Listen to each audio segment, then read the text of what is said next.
Hey, security peeps, we are live with another edition of Breaking Into Cybersecurity, and this is a special edition with Federal Career Connection. I am Renee Small, cybersecurity super recruiter, helping awesome leaders hire great talent. And I'm here with Chris Westbrook. Say hi to everybody, Chris. Hello. And Chris is here with us. Chris was here a few months ago, sharing all of her knowledge about being in the CIA, well, not all of it, but as much as she could share about being in the CIA, about hiring in the process, recruiting. And we are so excited to have you back, Chris. Thank you, Renee. I was looking forward to coming back, I have to say. In advance of this, I was looking at some of your previous podcasts, and I just love how active all of your listeners are. And so I look forward to an interactive night. For those who didn't catch me last time, I spent 38 years in the federal government. 2 years working for the Senate, and then realizing I was not a very political animal, I moved to the CIA. And I started part-time while grad school, moved to full-time, and spent the rest of my career there because I didn't need to go anywhere else to follow what interested me and to get increased responsibility. I worked there as an analyst, a manager of analysts. I was in our recruitment center at 9/11, and so moved into high gear to hire analysts. And I'm proud to say I hired a whole generation of analysts who are now in senior analyst and management positions. And I enjoyed working with people on the talent and recruiting side so much.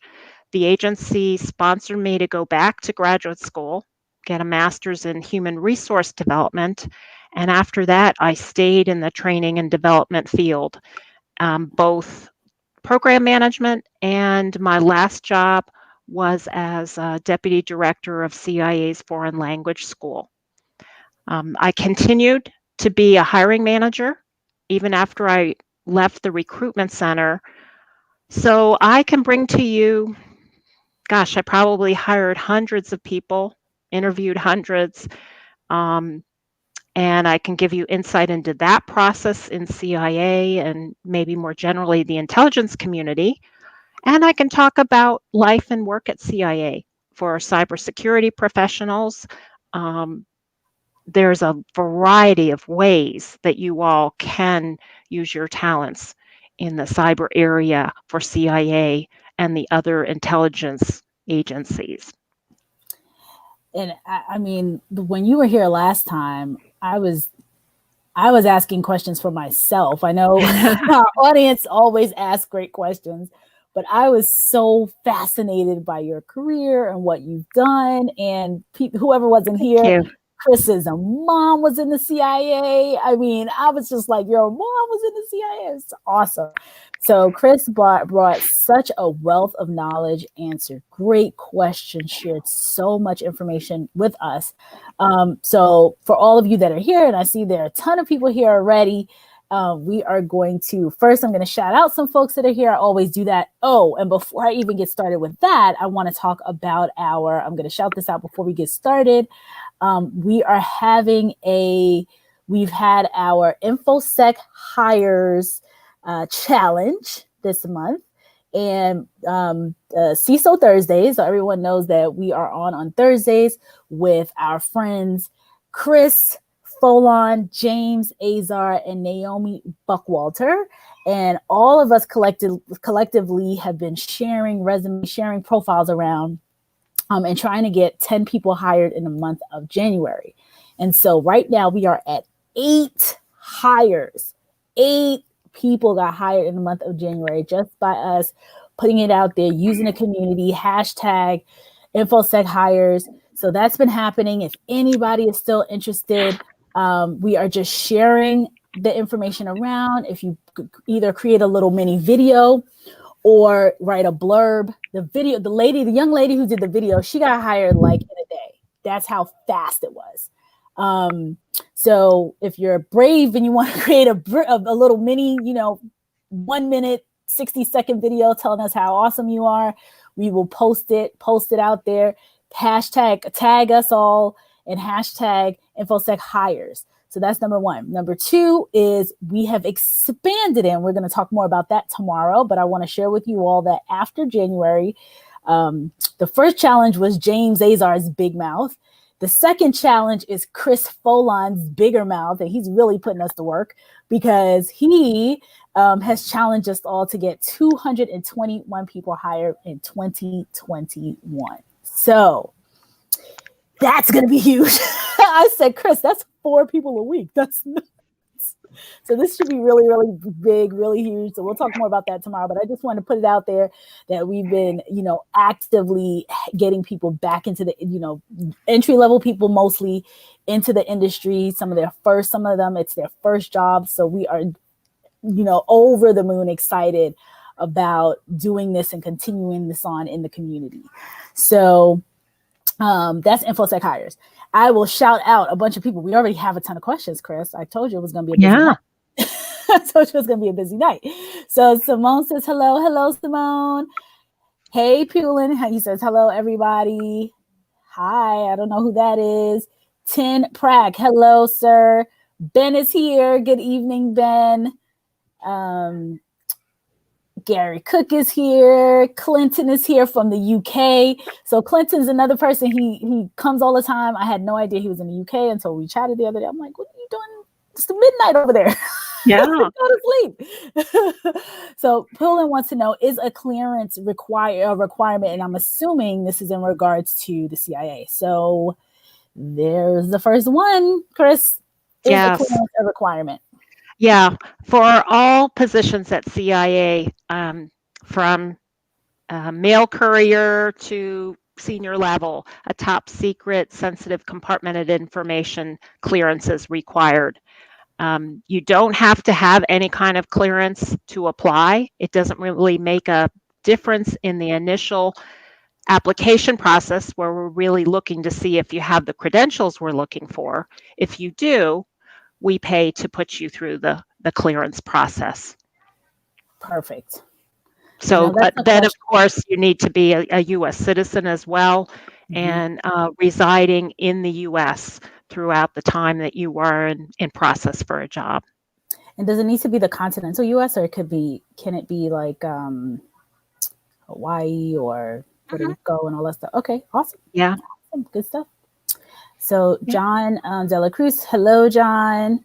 And Timothy said, is there a path for older people just getting into cybersecurity to get into a government position, or is the private industry a better bet for that? I can think of a couple opportunities. The primary one for entry, if this is like a career pivot for you, a career change, would be if you have been back in school full-time and you are either in a full-time academic cybersecurity program or graduated from one in the past 3 years. You can be eligible in the federal government for internships, graduate fellowships, and a pathway through USA Jobs for recent graduates. At CIA in particular, you actually need to be a current student as an intern or a graduate intern. Generally, I think CIA, like most employers, is looking for people to already have the credentials and then hire you in. So you would be needing to look at an entry-level position in cybersecurity. And I don't know that CIA in particular would be a place for that. Right before coming on board, I went to CIA's website, cia.gov, and right on the home page, they have a button for going to careers. So you can tell what CIA's priority is. It's hiring.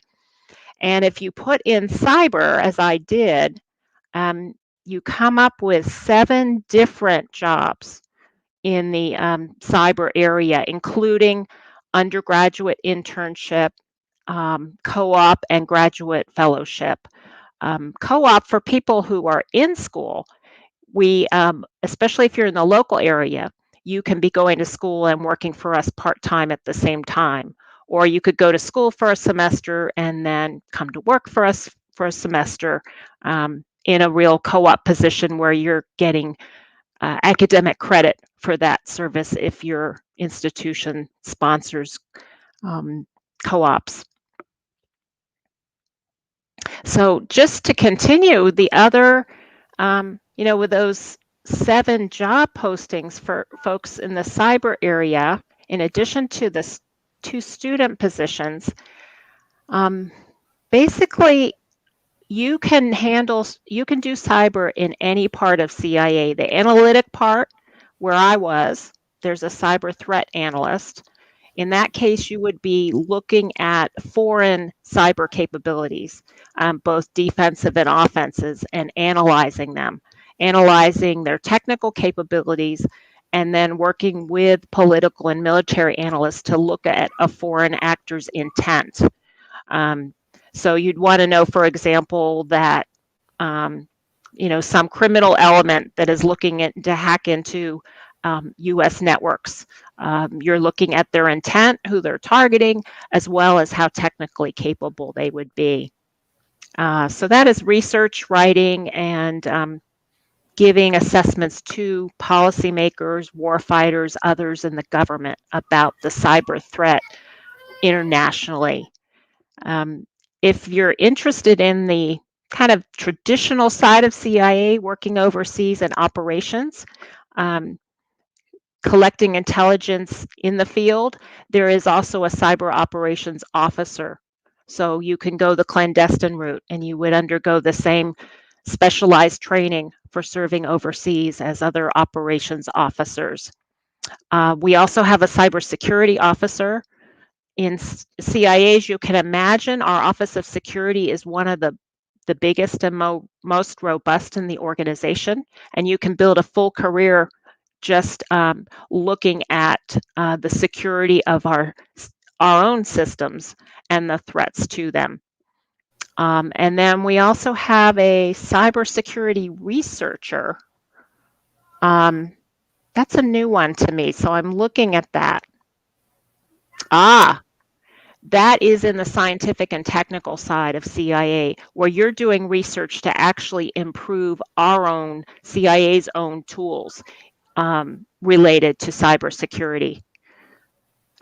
Whether we're defending our own operations or perhaps conducting operations overseas against foreign adversaries. So basically, with a cyber background, you can work in any part of CIA. Overseas or here in the Washington, D.C. area. Awesome. So, Chris, when you talked about credentials, there's a ton of questions here. Well, first, I want to answer the other piece with Timothy Graham when he asked about the private industry. Private industry is, as always, open to folks who want to pivot into the industry. So, Chris is here to answer all the good, really detailed information about the federal government, the CIA, and intelligence community as a whole. But from the private industry side, there is definitely a path. I don't know which is better or worse. It just depends on what a person is, looking to do in their career. Yeah. So. My guess is that most of the agency positions, except for the student interns, they're looking for some years of experience in the field. Because that's, the private sector in many ways has an edge on some technologies that we do not have. And so we deliberately try to hire at all levels from entry through experience, so we can be getting the best from the private sector or other parts of the economy. Perfect. Okay, so I'm going to shout out some more people before we get to a question. So Clarence says hi. Simone is excited about all the people who got their new jobs. Dominique is actively looking. So Dominique, I know you're in here looking. Hopefully you'll be one of those 10 this month. Hi from New York City. let's see. So Poulin wants to know if they go through, he has a couple questions. So I'm going to get down to his bigger question down here. If you go through USA Jobs, but I know down here he said he has been super interested in federal jobs. He's tried through USA Jobs across many agencies, but never get shortlisted. He has experience in cybersecurity and wants to know, have you heard that you need a long 7 to 8 page resume if you are experienced? Is that true? Yes, basically that is true. When you apply for a federal job, the federal government wants to know about every job you've had in the last 10 years and the skills and experience that you've obtained in each. So a federal resume does end up being quite long. For someone mid-career, it's easily 5 to 7 pages. In fact, there really isn't a length restriction. It should be as long as you need to provide specific examples of when you have demonstrated the skill that is in the job posting as required, what you demonstrated, and then what the result and the impact was. So yeah, federal applications for the civil service jobs are through USA Jobs, and it's a long application. If you are applying to an agency like CIA that is accepted service, we don't list our jobs generally on USA Jobs. So you have to go to the CIA website or the Defense Intelligence Agency website and apply from there. There is also one for the intelligence community as a whole that some agencies use. And there, for CIA, they ask you right at the beginning, basically almost to fill out a standard Form 86, where you're giving not only your technical and other credentials to be qualified for the job, but you're also providing a lot of the information that then would be used to give you a security clearance if you are accepted for a job. So it's I think deliberately actually difficult upfront to apply to the U.S. government and especially to CIA, because they think and I countered that in one of the recruitment reforms that we went through, and I was overruled. I was trying to make it easier for applicants, but the seniors said, we want to make sure people are really committed and interested to this mission and this agency. And so we're going to make it really hard at the beginning. And if people are discouraged, I guess they're not committed enough. Wow. Well, yeah, it's a tough place to work. telling you up front. Okay, awesome. Once you're in, once you're in, you actually can move to new areas and actually be trained for it. So CIA is good about the training and the growth once you are in the organization. Then they don't want to lose you.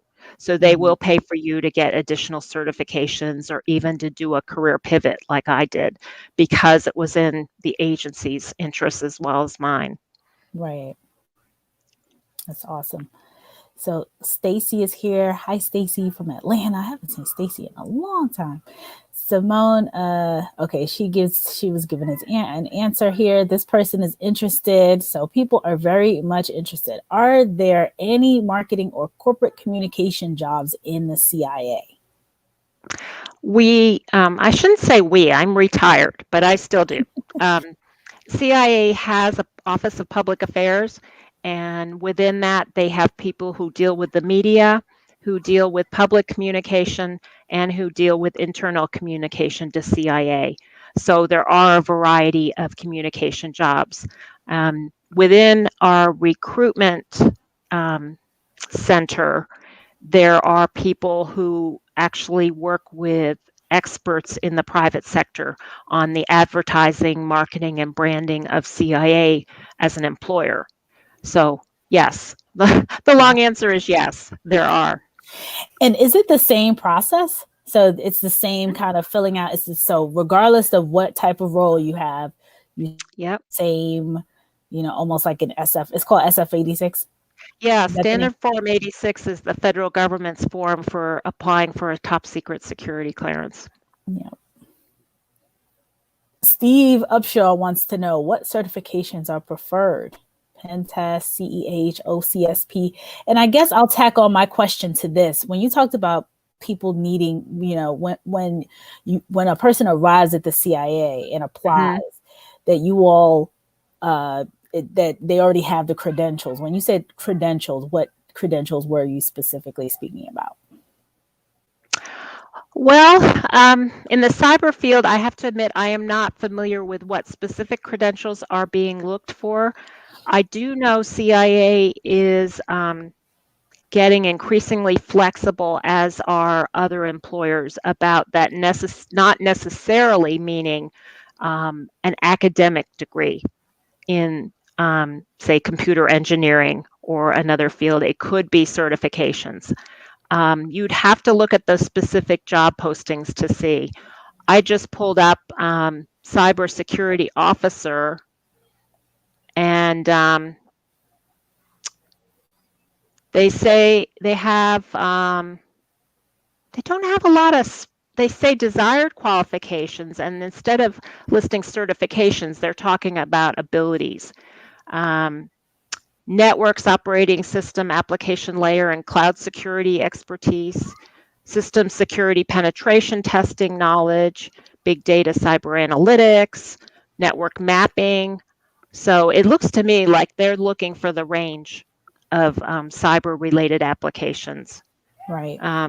They do mention professional certifications at the end of that job posting, but they don't list specific ones. I think that's because they're trying to keep flexibility. They don't want to rule out good candidates because they only mention these certifications and not, 2 or 3 others. Something else. Right. So that's a plus for you all. You have a lot of room within which, with a general job posting like that you can claim you meet the credentials requested. Now, Chris, do most people have to have a bachelor's degree? Is that across the board, or is it case by case? I would say it's generally required, but it can be waived. Okay. Like this position calls for a bachelor's degree in computer engineering, computer science, cybersecurity. But you know what?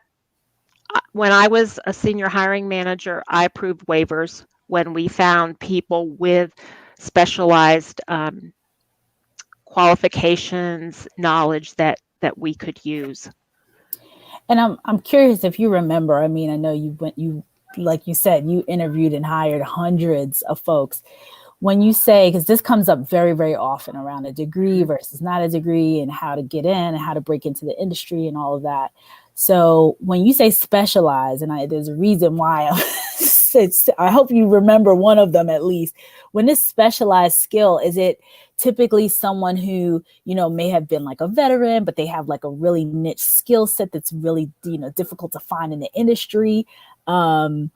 Or could it have been a person who was relatively entry, when they're really entry level and they don't have much experience at all? I'm assuming that you more or less have to have a bachelor's. Like, you probably are not going to be able to get in. But if you have extensive experience in something niche and specialized, but Right. Like a lot of, you mentioned veterans, a lot of former military folks were enlisted and became specialists in fields that are very useful at CIA and may not necessarily have the academic degree.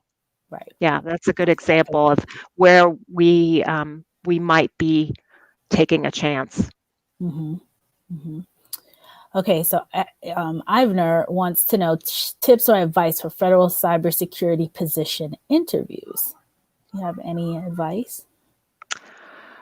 Well, based on CIA's process, we would generally interview with a hiring manager and very often a subject matter expert along with them, especially if, for example, when I was in the language school, if we were hiring a Farsi instructor, I would be there to assess basically their other transferable skills, and then we would have someone who knew Farsi would be testing them and reviewing their language skills. So you could often have that same combination where there would be a subject matter expert or a SME. So you would be both interviewed to sort of validate the extent of your technical expertise, but then also considered for the other skills needed on the job: interpersonal skills, flexibility, adaptability, good communication, representational skills, and most importantly, I think a real knowledge of CIA and our mission, and a desire to support that. We we grill people pretty hard on that because there are so many people who just think it would be cool to work at CIA, and it's another way that we sort of weed out those who aren't truly interested enough to done their homework, because CIA plays a very specific role in foreign policy making in the US government and national security. Um, and it's different from that of the military. It's different from State Department, the National Security Council. And we expect people to have a general knowledge of that when they're interviewing. Awesome. Okay, so Danielle is here. Hi, Danielle. All of my favorite people. So Clinton wants to know, hi, Chris, you mentioned that all applicants need to be a U.S. citizen, plus there are overseas roles. Does that mean that the overseas applicants can apply and go through the same checks but work in their home country covertly? Just checking. You need to be a U.S. citizen residing in the United States to be considered for employment with CIA. Then we may send you overseas once you've worked for us. So if you're overseas, you can't practically apply for the agency or other intel community positions because you're not within the states for us to do a background and security clearance, the various checks that have to be done. So that can be a difficult decision. And over the years, I would work with people who say, "Oh, I just got this great chance for 2 years in Japan," and I'd say, "Well, recontact me, when you're maybe back for winter vacation, 6 months before you're coming back, and you can start applying then. And then when you get back, we can pick things up." And how long does it take to get through the process? So if a person, applied tomorrow and they filled everything out, on average, how long does it usually take for them to get to the point of either decline or, first interview, and then like through the entire process? Yeah. I think it's probably now similar to what it was when I left a couple of years ago.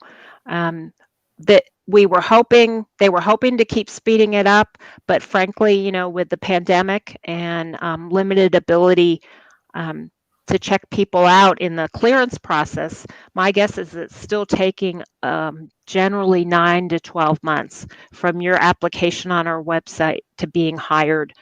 I would say it's generally a couple of months, up to say 2 months before you even hear the first little bit of interest.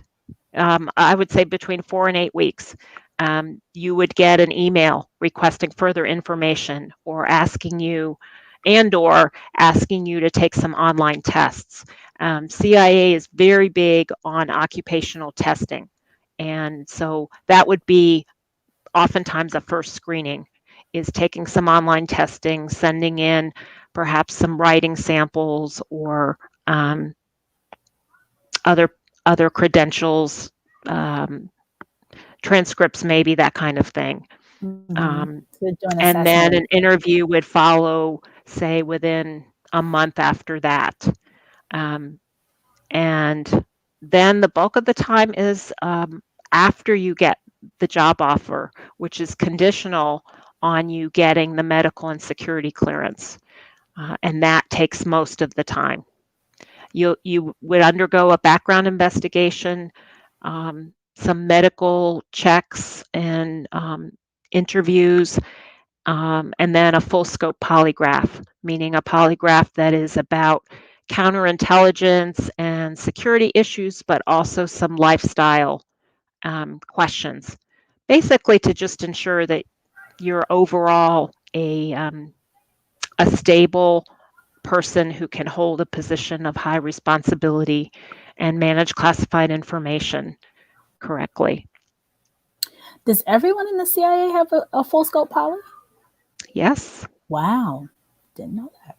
Learned Yeah. something new tonight. And we are reinvestigated on average every 5 years. Every 5 years. Okay. Yeah. Okay, so Clinton thanks you. He says, thank you, Chris. I understand. I work with the government here in the UK and went through similar checks. Thank you. Yeah. So Simone wants to know, when applying to the CIA, is there a point of contact tied to each job posting? Oh, don't I wish? That's one of the things I love about USA Jobs, but no. CIA is not that forward leaning in terms of serving the applicant.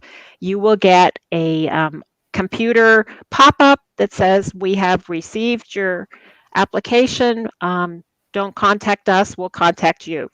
And they'll give you some desired time frame. And then you just have to hope someone emails you. If you don't hear anything, the general guidance is you can reapply in a year or at a point after that where your credentials have improved and you may have, more to offer. So do you get a decline? Like if you're not the right fit, do you get it just nothing? And so if you don't hear, you just right. Try again. After that initial application, all you will get is that pop-up saying your application has been received. If you get into the screening process to any degree, you should have a recruiter formally close the loop with you, saying at any point, we're not interested. I think that happens. I know when I was a recruiter, I always closed those loops. If people went to the time to submit additional documentation, to take tests, certainly to interview, we got back and closed the loop. Whether you get feedback, that's as hard to predict as for any other job you apply for. Some recruiters and hiring managers are more conscientious about that than others. Yeah. Well, we've been telling folks here to, I share with them from a recruiting perspective too, that we can't get back, especially when you have hundreds and thousands of applicants. Yeah. Getting back to everyone is just virtually impossible. But yes, getting back to the folks who interviewed or you had a conversation with, like that's different. But just put it out there and see what you get. Mm-hmm. So Ivner, and I don't know, I hope I'm pronouncing your name correctly. She wants to know, is it true that for every federal job, we might need to relocate per agency's demand? Is relocation done very often? And are there any federal jobs that don't require relocating? That's a really good question. And in fact, at Federal Career Connection, we are in the planning stages of offering a workshop on federal jobs around the country for those who can't necessarily relocate to the DC area. I can say for CIA and the intelligence community, the jobs all start in the Washington metro area at a minimum for required training. Then sometimes you may end up at other places around the country where we have offices. That's usually later in your career. You'd either be staying in the Washington metro area, or if you applied for a clandestine service job, you'd be overseas for a 2 to 3 year tour.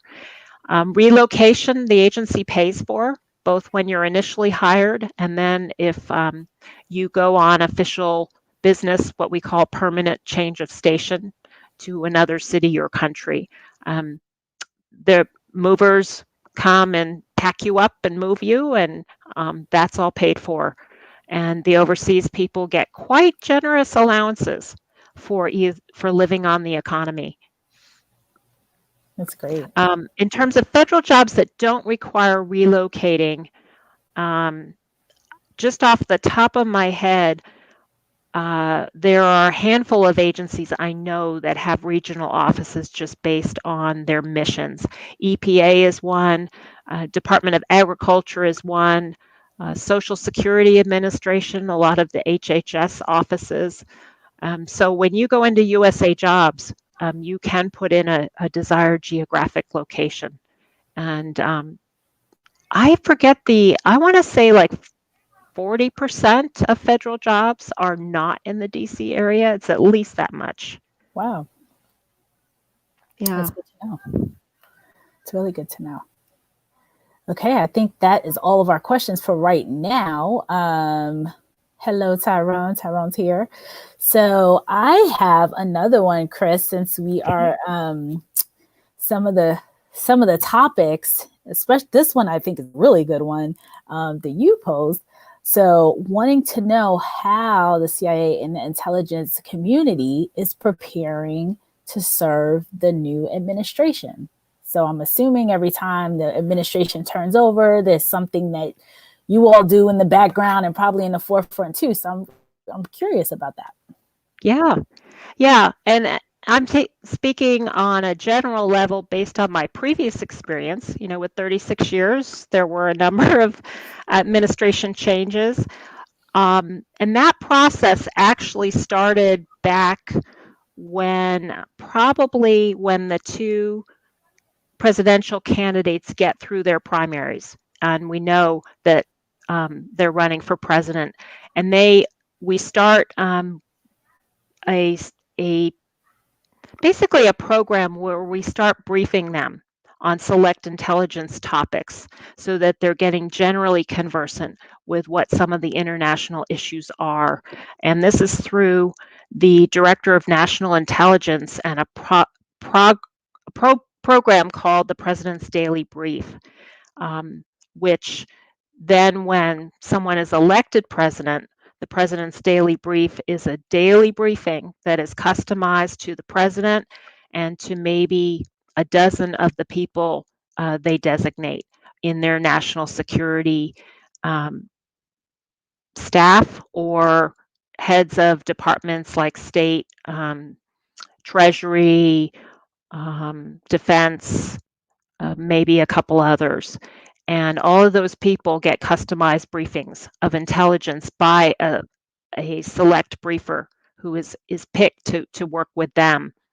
And so we would have gotten experience certainly with President Biden during the primary, and there are people who would have served him back when he was vice president. And it's a really important moment for the intelligence community because they're basically looking at the president as their first customer. And then his realm of people who get the president's daily brief, those are our highest priority customers. And so daily briefings will be built for them on classified iPads that the briefer brings and either briefs from, or if the individual likes to read, as Bill Clinton did, for example, they'll hand them the iPad and they can go over select pieces of intelligence that have been written up, both based on what's going on around the world and also what we know is on the president's agenda or on the Secretary of Defense's agenda. For example, if they are going to a summit or a NATO conference or something, the articles, including some personality profiles, would be written up to customize to what their schedule and agenda are. Over time, as the intelligence community learns what a president's priorities are, CIA would shift internally to put more or less resources on those particular issues.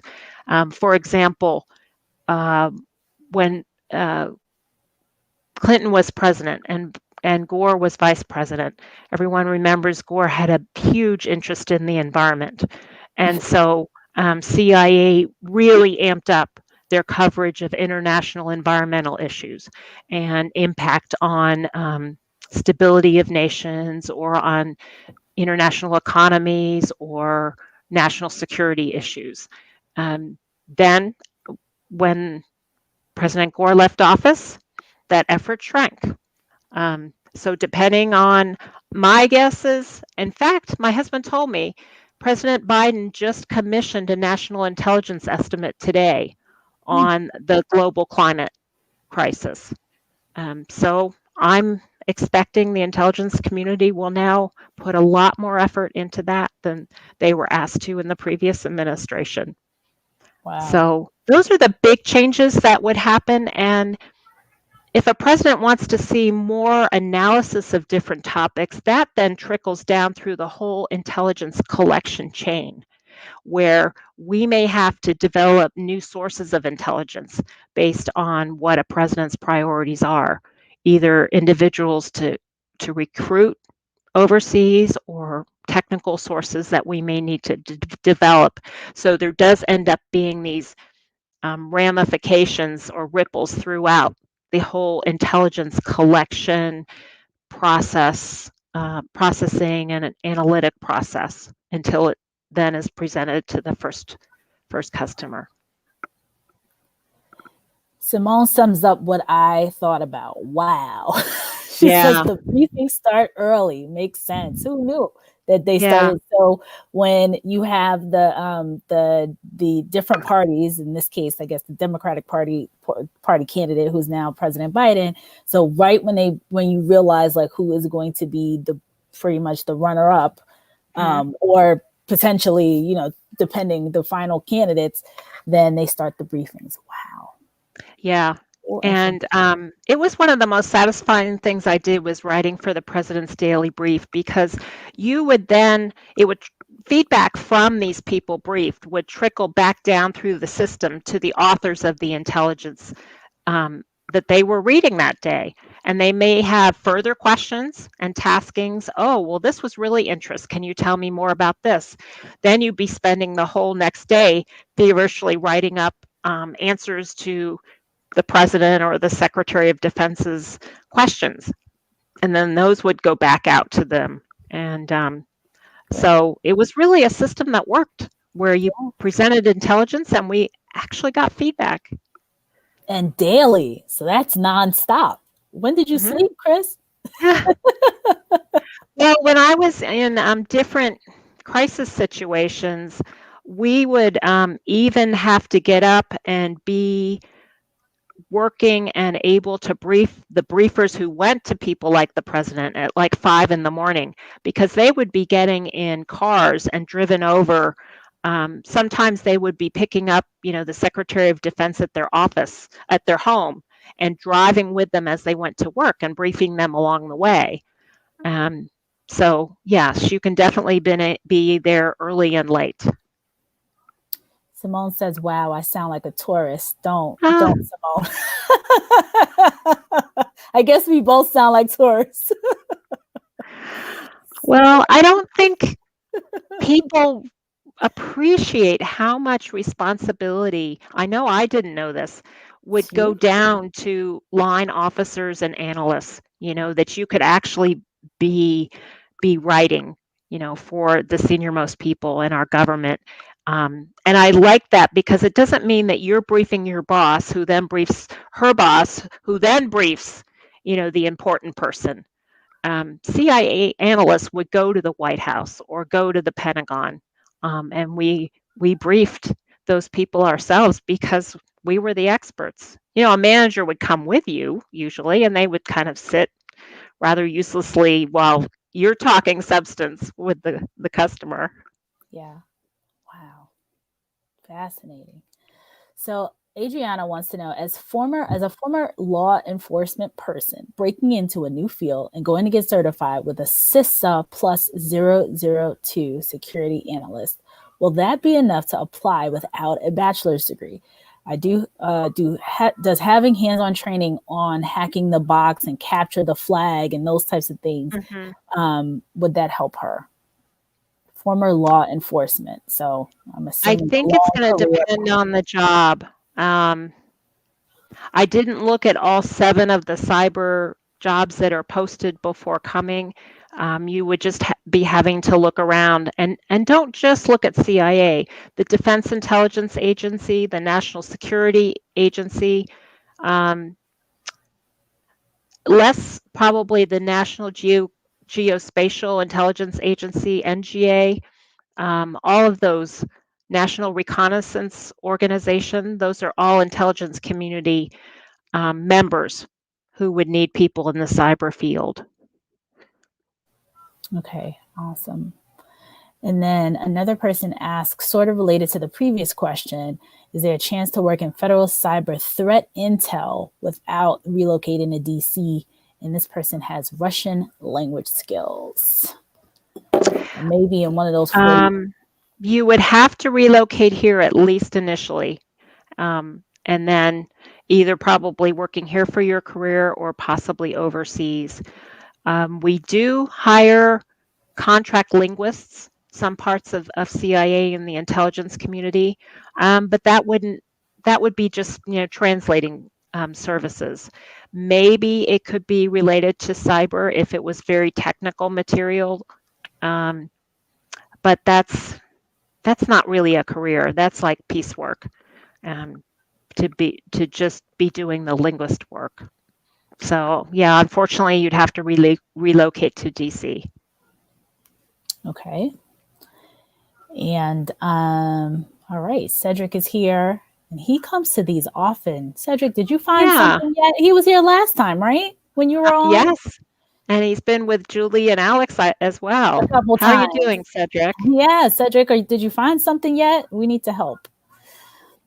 So, and folks, you're all welcome to link in with me afterwards too. And that way we could follow up one-on-one. I'm in LinkedIn under Chris Westbrook, Talent Development. And then just with your invitation, tell me that you listen to me on the podcast, and then I know sort of where this invitation is coming from, and I'll happily connect with you. And Chris has been, connecting with folks. I know many of you have reached out, so continue to do so. Just make sure that you say where you are reaching out from, so that she can accept. So Adriana says, wow, thank you so much, ma'am. She will look into it. So that is awesome. Tyrone says, are there any recommendations for how to fast track my federal government cybersecurity career? Ooh. I just joined the cybersecurity team of a law enforcement federal agency. I have leadership aspirations, but since I'm an older veteran, I'm not sure what approach to take. Great question. Gosh, there's a lot of agency-specific issues that will enter in. I know that from just comparing notes with colleagues in FBI, NSA, DIA, some of the other agencies. I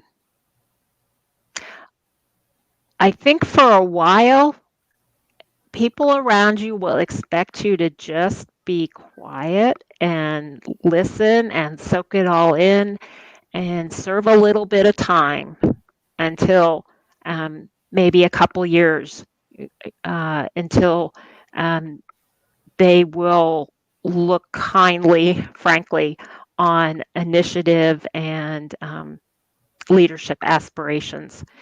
It's still a pretty conservative part of the government, law enforcement and intelligence. And there's a real, and I think it's overblown personally, but a real belief that, hey, you just haven't done it if you haven't done it here in CIA or FBI or Customs and Border Patrol. So there is that kind of insider culture and parochialism that you need to be patient with. And that said, though, there are a lot of ways you can work the career development side of any agency. For example, getting mentors through formal mentoring programs or informal, asking to shadow different leaders, and that way, slowly increasing your network, and then reaching out to folks then to say, hey, can I buy you coffee well, back when we're in the same buildings together, perhaps. So I would say, be humble and start networking. Look for those ways to get career advice. Some of it may seem pretty mundane, but they'll appreciate the fact that you're asking and really seeking to know the organization as you move forward. Wonderful. So, Chris, we have 10 minutes left. I don't see any more questions in the queue, so I am going to jump in with one more that we chatted about. So, I guess in 10 minutes, would you be able to share a typical day of a CIA analyst? Sure. Could you do that in 10? Okay, real quick, Yeah. Cedric is saying, before I go, he says he's enjoying the knowledge. He's thinking about applying for the CIA after working for the FBI as a contractor. Yeah. Yeah, you've got the clearance and you're working for a sister agency. So yeah, definitely keep me in mind. Yes, for sure. Thank you. Before we go into that, because I really want to make sure we get the questions answered from the folks here. Mm-hmm. So this might be the final one. John Dela Cruz says, curious to know, with your experience as a recruiter and for a veteran that applies to the agency, what would help an applicant stand out?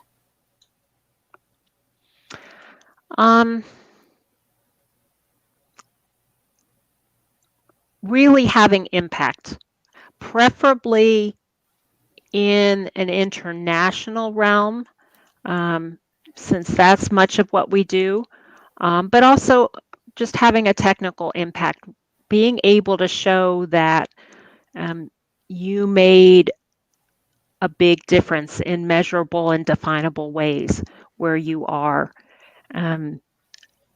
Because I think we really look for people who are highly motivated, taking initiative, exerting leadership in their fields. So there's a lot of those personal qualities that then end up combining with your technical knowledge, right? To allow you to really make a difference in what you do.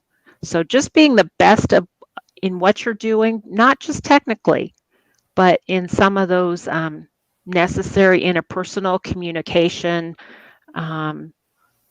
change management now.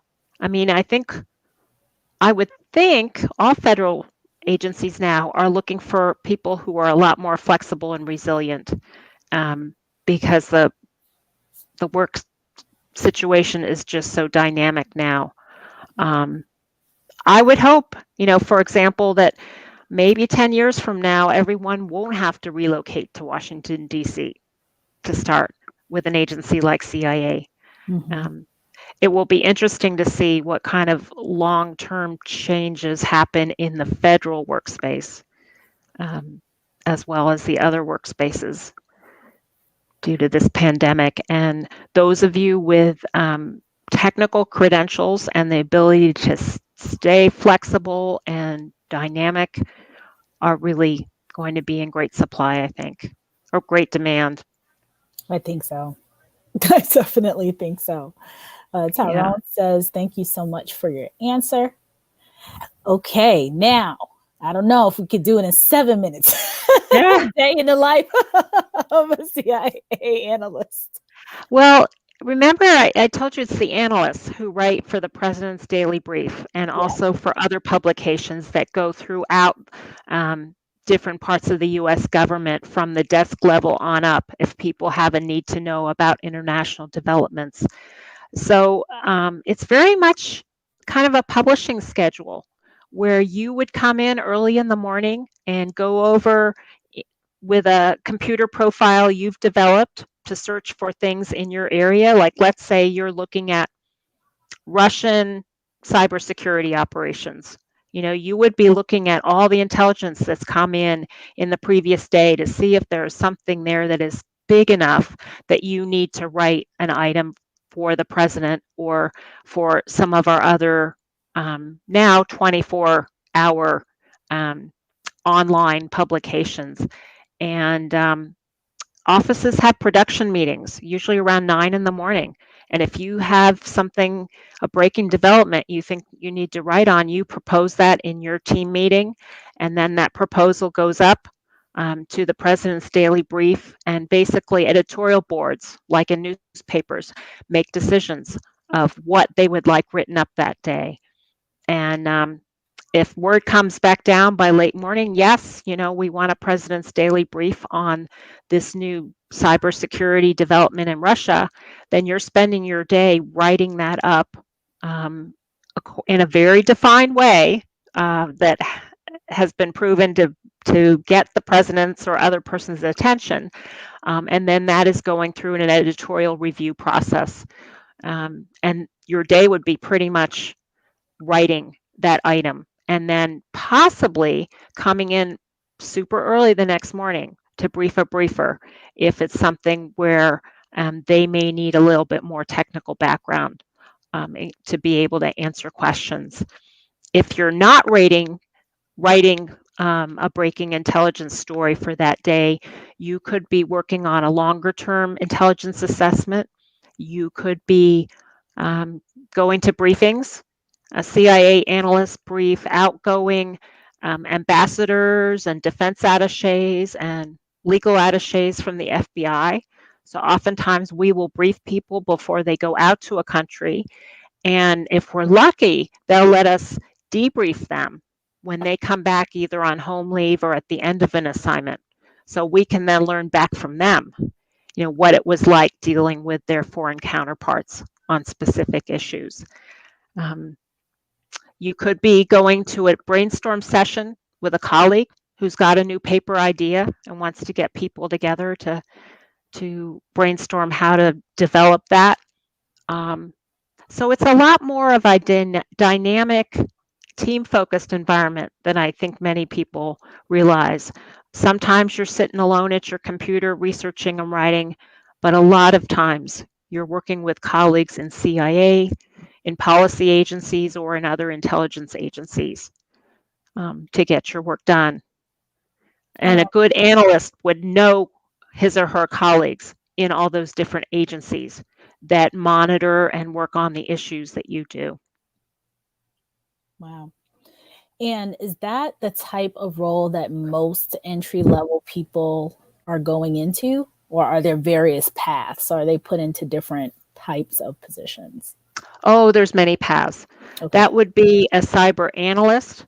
You could come into the Office of Security, and in that case, you would be working on aspects of personnel or IT or physical security. You'd have a whole different kind of training program. Or you could be working on the scientific and technical side. So yeah, there are a lot of pathways into entry-level positions at CIA. That's great.